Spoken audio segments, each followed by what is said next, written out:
تاعي كيف السيجار تاعي؟ ما تعطيهاش، خليها نشوفوها ماشي من مات شموت والصباح انا خرجت في الباقي مال الناس بين هذا حكمت دوك نهار مرة وراح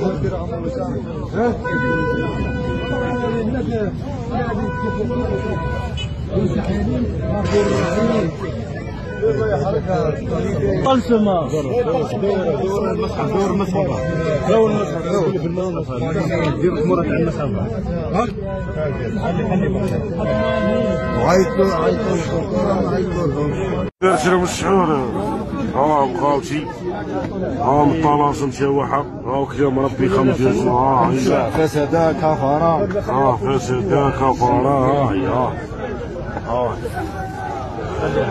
يقول الله عز وجل في كتابه الكريم: أيها الذين آمنوا إن جاءكم فاسق بنبأ فتبينوا أن تصيبوا قوما بجهالة فتصبحوا على ما فعلتم نادمين. أظن أن الناس اللي كانوا مجتمعين كما راهم حول هذه المرأة كلهم ندمانين، كل واحد صورها، كل واحد سبها، كل واحد طيح لها، كل واحد قذفها، كلهم ندمانين. بسبب واش؟ بسبب فاسق كما سماه الله عز وجل، جاهل ما يعرفش ما يفرق بين الكتابة والطلاسم، صور بها هذا الناس وقذفها بالسحر والشعوذة. بالنسبة للناس اللي ما يعرفوش الحكاية، المرأة كانت واقفة في الشارع تستنى في بنتها وكانت هزة في يدها مصحف، وبحكم انها ماهيش من الجزائر اللغة العربية تاعها ضعيفة كانت مدورة على بعض الكلمات اللي هي مش فاهمتهم في المصحف، وفي ورقة أخرى بيضاء كما راكم تشوفوا هنا كاتبة المرادفات باللغة اللي هي تفهمها، وكاتبه بي بمعنى باج واس بمعنى صوره، هم ودايره الشرح تاع الكلمات. يا ناس اللي كنتوا دايرين حول هذه المراه والرخيص اللي نحالها النقاب هذه الدرجه جاهلين ومتسرعين، ربي وصانا وقال لنا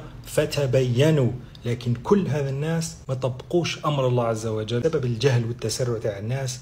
شوفوا الكارثه اللي داروها. الحمد لله انهم ما قتلوش هذه المراه، الحمد لله. حسن البصري رحمه الله عليه يقول: المؤمن وقاف حتى يتبين. المؤمن لازم يكون حريص، لازم يكون حذر، لازم يتحرى الحقائق ويسمع من كل الاطراف ويتبين، ومن بعد ماشي هو اللي يحكم وماشي هو اللي يطبق الحكم. يا خاوتي ما تكونوش اداه ظلم، ما تشاركوش في تشويه سمعه الغير، غير كبيره عند ربي. غفر الله لنا ولكم. هذا واش نقدر نقول.